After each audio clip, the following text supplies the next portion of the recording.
Assalamualaikum warahmatullahi wabarakatuh. Kami dari kelompok 8 yang beranggotakan Siti Barokah, Malik Al-Fatani, Siska Dwi Rahayu, dan saya sendiri adalah Diah Novi. Di sini kami akan memaparkan mengenai ekonomi polusi.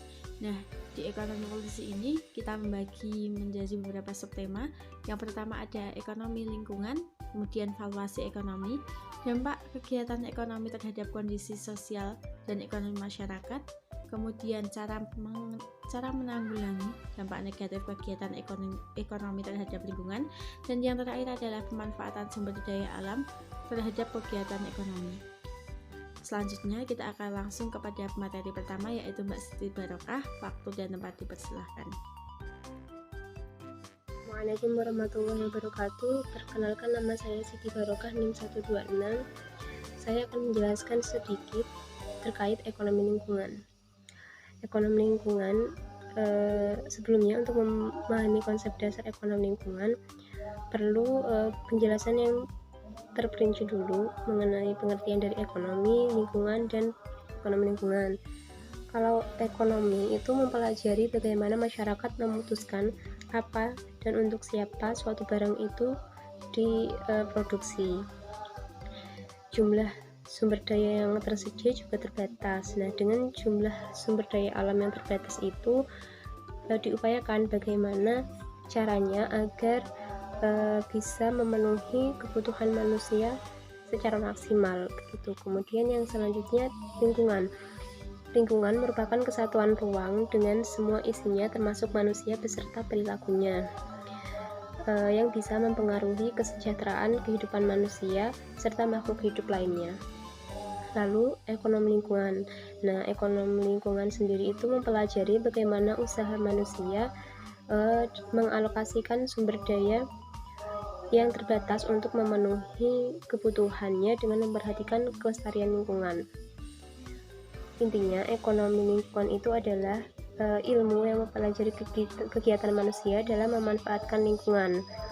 Nah, agar peranan lingkungan itu bisa dipertahankan atau bahkan bisa ditingkatkan untuk jangka waktu yang panjang.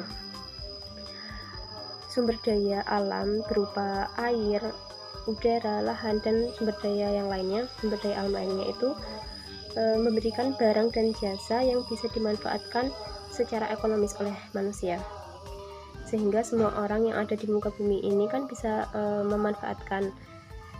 Jadi sumber daya yang tereksploitasi ini lama-kelamaan akan mengalami pencemaran atau kerusakan. Akan tetapi kerusakan dan pencemaran itu bisa teratasi jika dicegah mulai dari sekarang. Sekian dari saya. Terima kasih. Wassalamualaikum warahmatullahi wabarakatuh. Materi yang berikutnya yaitu tentang valuasi ekonomi. Valuasi ekonomi merupakan upaya untuk memberikan nilai kuantitatif terhadap barang dan jasa yang dihasilkan oleh sumber daya alam dan lingkungan, baik atas dasar nilai pasar atau market value maupun nilai non-pasar atau non-market value. Valuasi ekonomi sumber daya merupakan suatu alat ekonom yang menggunakan teknik penilaian tertentu untuk mengestimasi nilai dari uang dan barang atau jasa yang dihasilkan oleh sumber daya alam dan lingkungan. Menurut panduan valuasi ekonomi, sumber daya alam dan lingkungan adalah pengenaan nilai moneter terhadap sebagian atau seluruh potensi sumber daya alam sesuai dengan tujuan pemanfaatannya. Kemudian konsep valuasi ekonomi.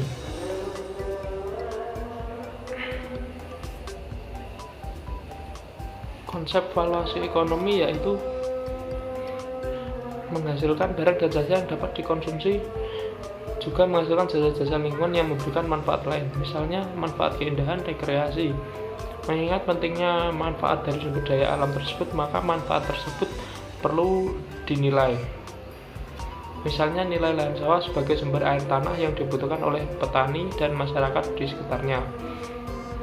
Kedua, manfaat valuasi ekonomi. Peran valuasi ekonomi terhadap pengelolaan sumber daya alam dan lingkungan sangat penting dalam kebijakan pembangunan.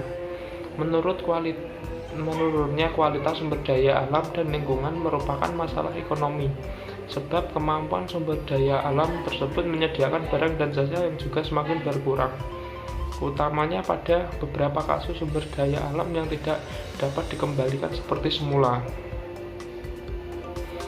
Valuasi ekonomi diperlukan dalam memutuskan pilihan kebijakan pembangunan yang berhubungan dengan sumber daya alam dan lingkungan. Oleh karena itu, kuantifikasi manfaat dan kerugian harus dilakukan agar proses pengambilan keputusan dapat berjalan dengan memperhatikan aspek keadilan. Kemudian yang berikutnya adalah dampak kegiatan ekonomi terhadap kondisi lingkungan sosial dan ekonomi. Berikut ini berbagai kasus kerusakan kualitas lingkungan hidup manusia di dunia. Kerusakan semakin parah dan membahayakan ini menuntut dunia bisnis dan perusahaan untuk melakukan perbaikan dan memelihara kelestariannya di masa depan. Seperti air pollution CO2 yang dikeluarkan oleh otomotif di metropolitan area melewati batas ambang keselamatan. Polusi oleh pabrik-pabrik industri berat menyebabkan hujan asam yang merusak hutan. Peraturan menggunakan saringan udara dan teknologi pengurangan emisi sulfur perlu dikeluarkan. Yang kedua, water pollution. Banyak terjadi kasus industri membuang industri ke sungai, danau atau laut. Keracunan penghuni sungai laut semakin merajalela. Indirect impact pada manusia semakin besar. Pemerintah kota, negara, industri mengeluarkan undang-undang kualitas air sungai. Larangan penggunaan fosfat, masih banyak proses dumping sisa oli mobil, air limbah rumah tangga, dan deterjen. Land pollution. Dua isu utama yang dihadapi saat ini adalah satu, bagaimana memulihkan kerusakan kualitas tanah yang tererosi oleh polusi dalam sumber proses produksi yang dilakukan oleh perusahaan, dan yang kedua yaitu bagaimana mencegah kerusakan kualitas tanah, yaitu mengeluarkan berbagai kebijakan pemerintah yang efektif dalam membatasi limbah industri dan penanganan sampah di kota. Masalah utama dalam penanganan kerusakan akibat land pollution ini dihadapkan oleh kenyataan lapangan.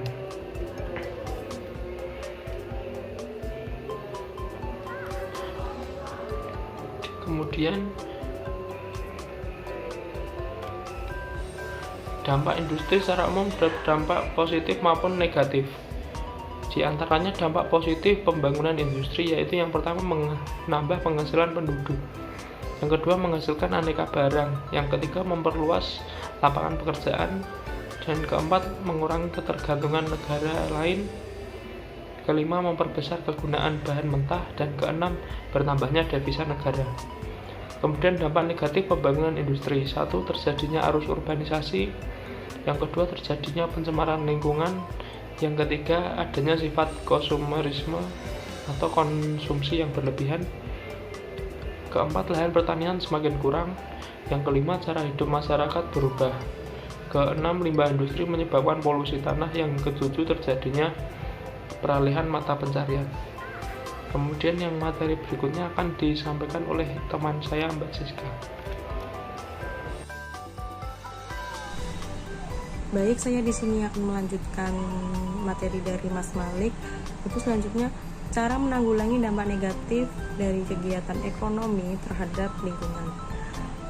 Menurut Hakim tahun 2013, manusia harus melakukan upaya pelestarian lingkungan guna menghindari terjadinya kerusakan lingkungan. Ada beberapa upaya yang dapat dilakukan. Yang pertama, menanam kembali hutan yang gundul. Yang kedua, memperbanyak area hijau. Yang ketiga, mengatur pembuangan, pengelolaan, dan pendaur ulangan sampah. Yang keempat, menggunakan konsep green building ketika membangun bangunan. Yang kelima, menghentikan dan menghindari eksploitasi berlebihan terhadap sumber daya alam. Yang keenam, memberikan sanksi yang tegas terhadap pelaku pencemaran dan perusakan lingkungan. Yang ketujuh, melakukan analisis mengenai dampak lingkungan atau AMDAL. Yang terakhir, mengajarkan dan mengkampanyekan pola hidup ramah lingkungan. Ada juga menurut Dinas Lingkungan Hidup ada beberapa cara yang dapat dilakukan untuk menanggulangi kerusakan lingkungan hidup ini. Yang pertama, menerapkan prinsip 4R, Yang pertama ada reduce, yaitu mengurangi pemakaian barang yang tidak berguna. Yang kedua ada reuse, yaitu memakai ulang barang yang masih bisa digunakan. Yang ketiga recycle, yaitu mendaur ulang barang ataupun sampah yang menjadi barang yang lebih berguna. Yang keempat replant, yaitu menimbun sampah organik untuk dijadikan kompos. Selanjutnya ada reboisasi.